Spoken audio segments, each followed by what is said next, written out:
Bien, y ya estamos con Pepe Out y Darío Paya, nuestros expertos electorales de los lunes, en un día en que está pasando de todo en términos electorales, porque ni más ni menos que se está jugando en el Congreso, ¿no? El cambio, el traslado de la elección desde el 10 y 11 de abril hasta el 15 y 16 de mayo.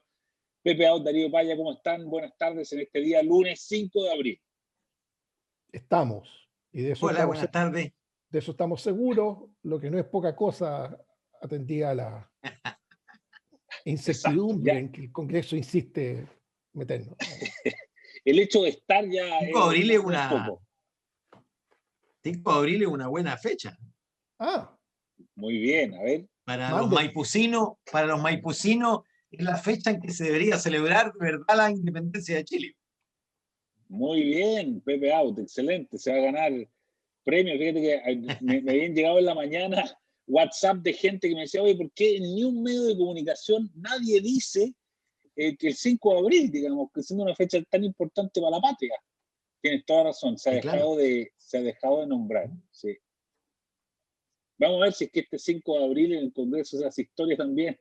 A ver, Pepe Out, cuéntanos tú que estás allá en el edificio del Congreso, ¿qué es lo que está pasando ahora mismo, siendo casi las 3:30 de la tarde del 5 de abril? ¿Qué está pasando? puntualización importante la de la hora. Es muy importante, así Mira, es, porque no sabemos a las 7 de la tarde qué va a estar pasando. Sí. Nosotros nos citamos a las 13 horas para abordar los dos proyectos que el Senado no tuvo a bien despachar el jueves para haberlo dejado listo para su publicación el sábado o el lunes, que son el bono clase media y el préstamo solidario y la ampliación de cobertura del ingreso familiar de emergencia, por un lado, y por el otro lado la prórroga de las elecciones que nosotros votamos el miércoles en la mañana y esperábamos recibirla el jueves en la tarde, eventualmente con una mixta el sábado, en fin, pero el Senado demoró todo y recién abordó el tema el domingo, ayer, y hoy día en la mañana estaban discutiendo en sesión desde las 9 el tema de la prórroga de las elecciones, por lo menos en particular, porque lo dejaron aprobado en general. ¿Qué es lo que está aprobado ya?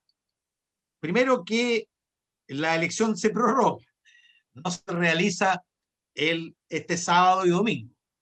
Y digo bien, este sábado y domingo. O sea, todavía el CERVEL, por ley, está haciendo cosas que corresponden a la elección del sábado y domingo. Y esto, por supuesto, debimos haberlo postergado antes. Segundo, la fecha está resuelta, va a ser el sábado 15 y domingo 16 de mayo. Segundo, las campañas se van a suspender, particularmente en lo que hace a la publicidad pagada en radios, la parálisis de la franja para reanudar luego los días que quedan. La campaña se reanuda el 29 de noviembre, es decir, las 2 semanas anteriores a la elección, perdón, el 29 de abril, las 2 semanas previas a la elección. El Senado no aprobó la norma que dejaba suspendido a los alcaldes en el ejercicio de su gobierno hasta la elección, hasta el día siguiente de la elección, pero tampoco aprobó una norma contraria y en consecuencia debiera, y esta es una discusión jurídica, debiera operar la norma general de la ley que establece que 30 días antes de la elección los alcaldes deben dejar su cargo. Y 30 días antes entiendo que es la próxima semana, el 15 o 14. El problema es que la ley dice que deben dejar el cargo y resulta que no están en el cargo. En consecuencia, algunos podrían arguir que debe simplemente prolongarse la situación actual. O sea, resumir por una semana. Claro. El problema es que nosotros no podemos enmendar eso porque no viene del Senado. Y nosotros lo único que tenemos que hacer ahora, en un rato más, a las 4, es votar las enmiendas que hizo el Senado respecto de nuestro proyecto original. El proyecto había entrado por la Cámara. Por supuesto, se rechazó, felizmente, la indicación que proponía una especie de ley mordaza para todo candidato y para todo medio de comunicación que no podía ni siquiera entrevistar a alguien que estuviera inscrito como candidato de aquí al 29 de abril, salvo que trabajara remuneradamente en ese medio de comunicación.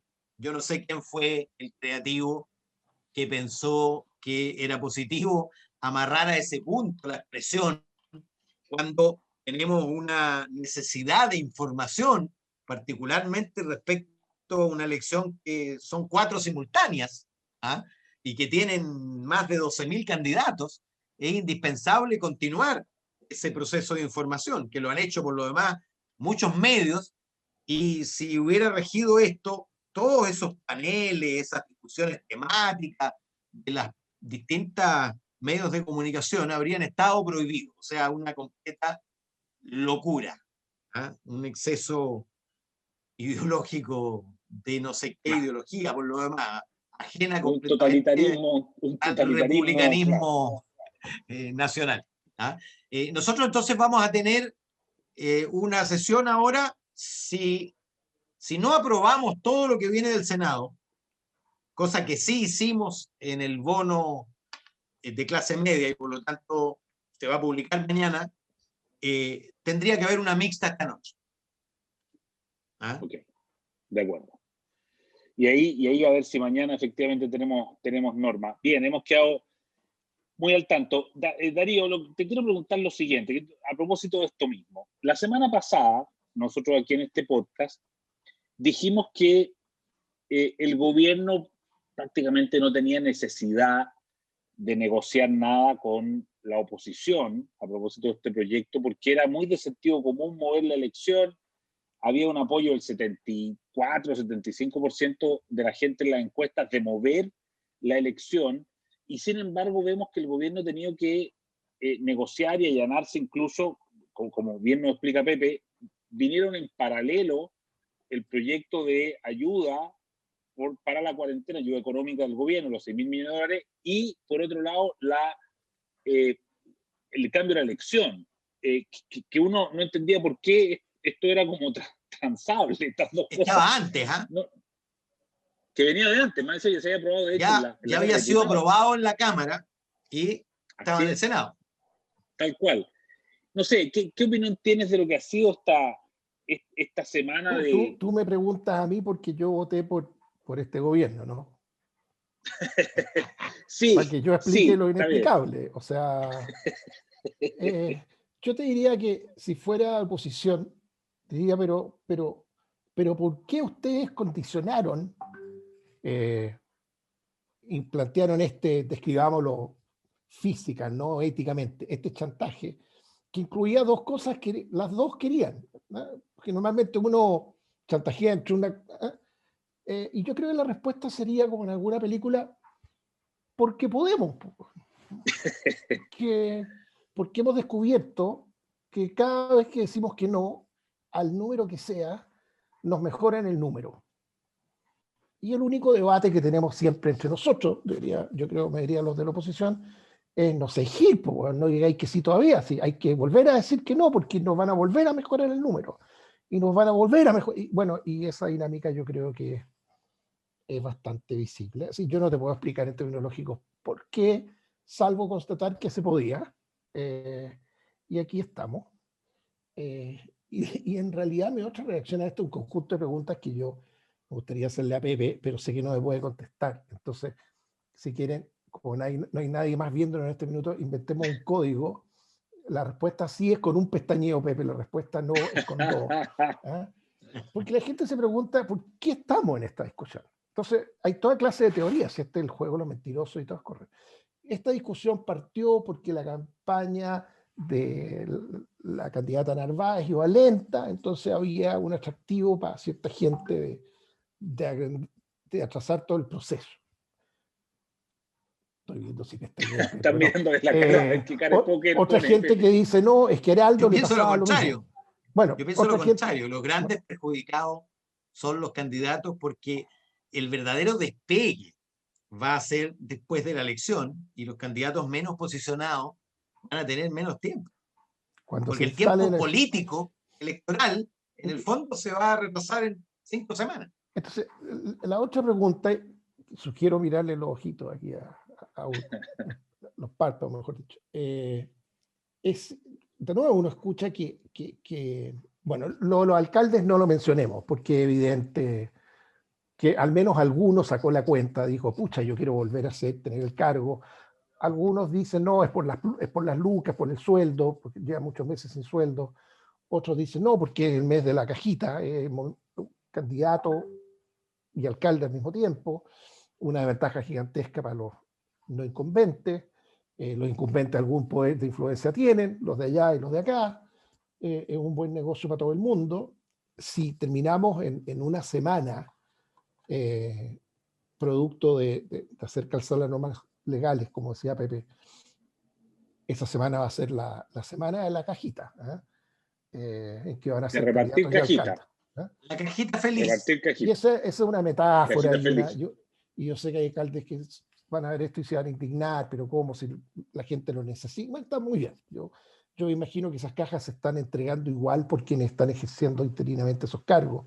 Y si no fuera así, eso sí que sería un escándalo. O uno más, digamos. Después, no sé, uno escucha que en el fondo, y esto lo escuché en realidad como el miércoles de la semana pasada, pero dije, no, anda, no, ni en Argentina. Que en realidad esta discusión se iba a alargar de todas maneras, porque con eso quedaba menos tiempo al final, para cualquier tentación de reponer alguna forma de campañas, como por ejemplo la franja. Ya hubo mucha franja para algunos, entonces vamos terminando con eso y bueno, quedarán 3 días de saldo, no sé, capaz que quede uno, si esto que tengamos franja por un día a la vuelta.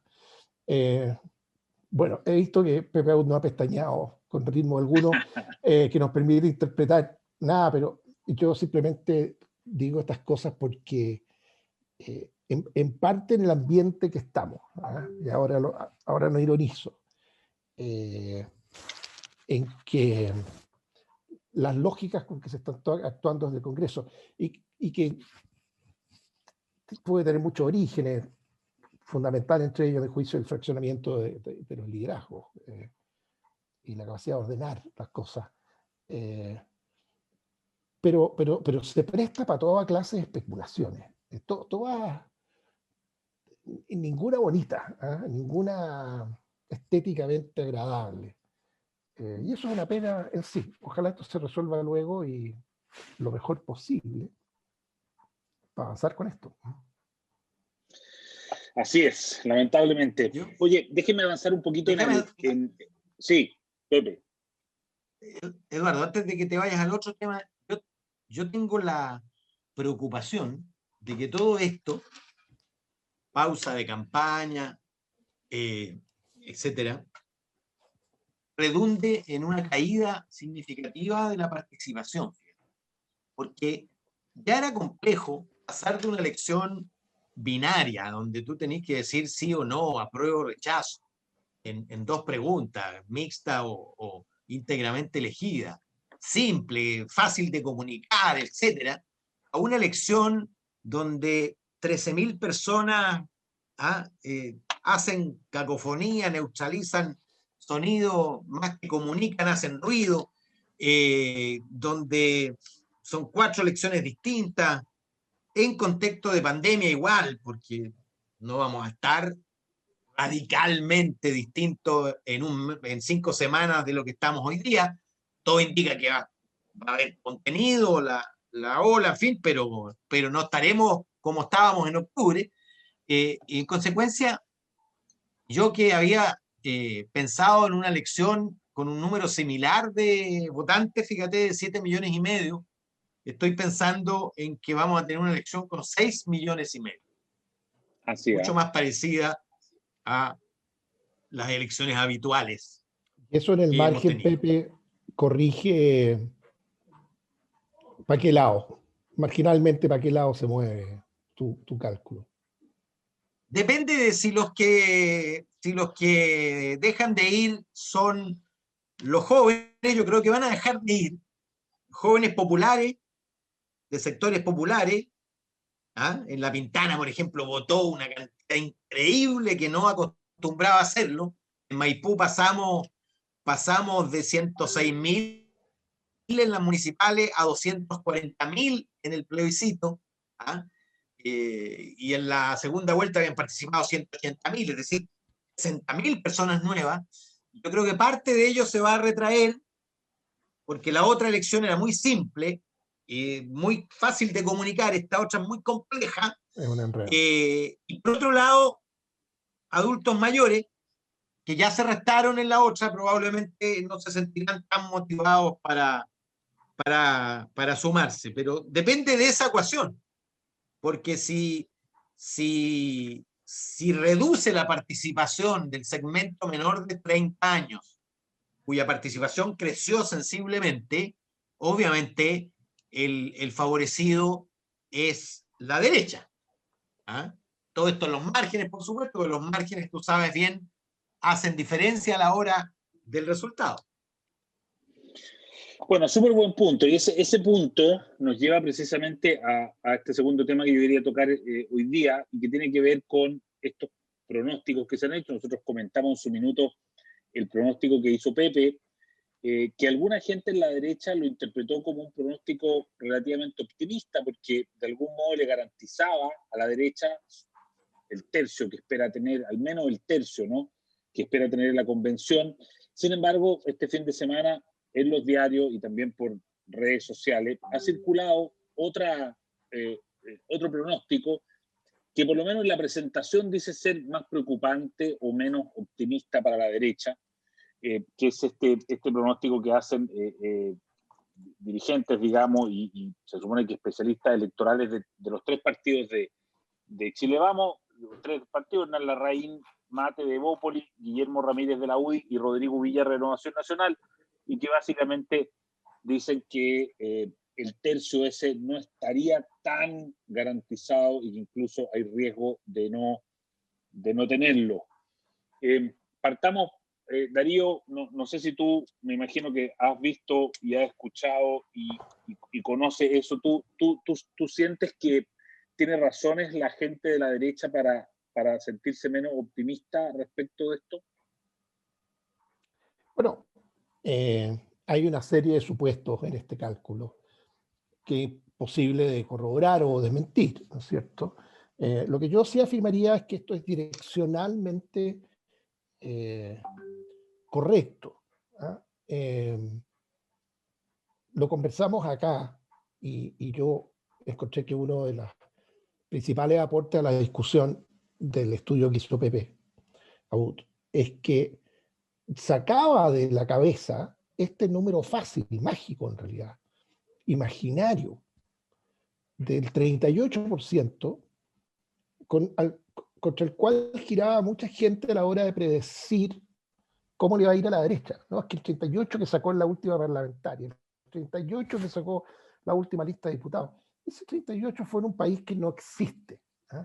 Hizo bolsa. Ese 38 fue la votación de un día en que el país votó por un presidente de derecha, ¿eh? O centro derecha.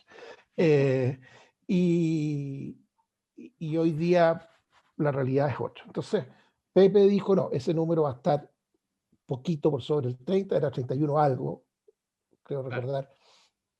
Y probablemente este estudio suponga que es un poco menos. ¿Eh? Si está en el 30, si está en el 29, si está en el 28. Pero de nuevo, está lleno de supuestos que no podemos saber. Probablemente por sí solas variables como, que son otros supuestos, la que conversábamos recién, ¿cuánta gente va a votar? ¿1 millón más o 1 millón menos? Eso solo podría hacerte la diferencia. El ambiente en que estemos en torno a la pandemia. Yo no sé si ustedes, pero yo por primera vez en la última semana, anecdóticamente, pero en los comentarios que uno escucha en la radio, amigos, por primera vez he notado una sensación de zozobra, ¿no? Más allá del susto de personas o familias que han tenido a alguien enfermo y han pasado por la incertidumbre de saber cómo va a evolucionar eso. He empezado a registrar pánico en torno a las vacunas, a las variantes. Bueno, un ambiente de esa onda, consolidado o agravado, y prolongado hasta el 15 de mayo, podría tener un efecto desastroso en materia de participación. Yo más bien tendo a pensar todo lo contrario, que si bien ya sabemos por el recuerdo del año pasado lo difícil que es aplanar la curva, ¿no? Con una diferencia, que el año pasado el bicho salía a la calle y cada persona con la que se cruzaba era un sujeto contagiable. Para el 15 de mayo el bicho va a salir, perdón, y para el 1 de mayo probablemente, que es lo que incida en lo que esté pasando en la calle para el 15. Al bicho cuando salga a la calle le va a encontrar bastante más encontrar a alguien contagiable, ¿no? Por la cantidad de personas que van a estar ya con las 2 vacunas y 15 días de espera después de la segunda. Entonces, pero bueno, me alargué en eso. El punto es que el solo factor ambiente en torno a la pandemia podría producir cambios tanto más graves que los que tú estás mencionando. Así que por eso digo, creo que direccionalmente esto va en la línea correcta, y al menos que sirva en el margen, como todo, para que personas no se den el gustito de votar por bellísimas personas, buenos amigos, que habrían sido grandes convencionales, pero que no lograron ir por el distrito que querían, y decidieron irse en la independiente y por fuera. Con dolor del alma, porque insisto, estoy pensando en personas concretas, amigos, que habrían sido un gran aporte. Pero votar por ellos hoy día es un error colosal, garrafal, costosísimo, y creo que es bueno estar advertido de que todos los márgenes suman. Yo agregaría además a los autores del documento no solo no votar por gente que va por fuera, voten por algo que los represente de verdad, porque no va a sobrar ninguna neurona dedicada a proponer con convicción las ideas que necesitamos que en la Constitución para que este país pueda, en fin, seguir prosperando con las correcciones del caso. Como pocas veces creo que el número final de electos no va a decir nada mientras no leamos el plantel. Uno dice, ay, pero ¿quiénes entraron a la cancha ese día? Te vayas a dar cuenta que, espero que no sea así. Podríais tener varios gallos que no suman nada, sino más bien todo lo contrario. Pepe, Sí. ¿cómo ves este pronóstico? Bueno, yo creo que es una proyección hecha con fines políticos. Son los mismos que en enero habían proyectado 61 escaños para Chile Vamos, hoy día proyectan 7 escaños menos, es decir, 54. Y lo hacen, como decía Darío, porque las tropas necesitan ser galvanizadas, ¿ah? Y las tropas se relajan cuando la perspectiva es demasiado exitista. Mira, esto tiene 2 propósitos siempre. Primero, galvanizar las tropas y evitar o llamar en la práctica al voto útil, porque el voto perdido puede hacer daño, como dice bien Darío. Y por otro lado, bajar la expectativa, porque los resultados siempre son celebrados en función de las expectativas que tú tenías. El mismo resultado obtenido un 1-1 en Santiago contra Venezuela es para sacar al entrenador. Un 1-1 contra Brasil en el Maracaná es para salir a celebrar con bocinazos. Y lo mismo pasa con las elecciones. Si tú esperas 60, 61 y sacas 57, bueno, no puedes celebrar de verdad. ¿Ah? En cambio, si tú proyectas 54 y sacas 60, es como para echar la casa por la ventana. Y estos mismos analistas no dicen nada, por supuesto, pero saben que el escenario para gobernadores es catastrófico. Y por lo tanto, se necesita un triunfo. El oficialismo necesita un triunfo en las próximas elecciones. No lo va a tener largamente en alcaldes, porque va a estar muy disperso y va a haber más de 60, calculo yo, alcaldes independientes, que van a hacer más difícil la lectura, y tampoco en votos, tampoco va a ser en votos, porque como bien decía Darío, las cosas van a estar más cerca de 30 que de 40, ¿ah? Mucho más cerca de 30 que de 40.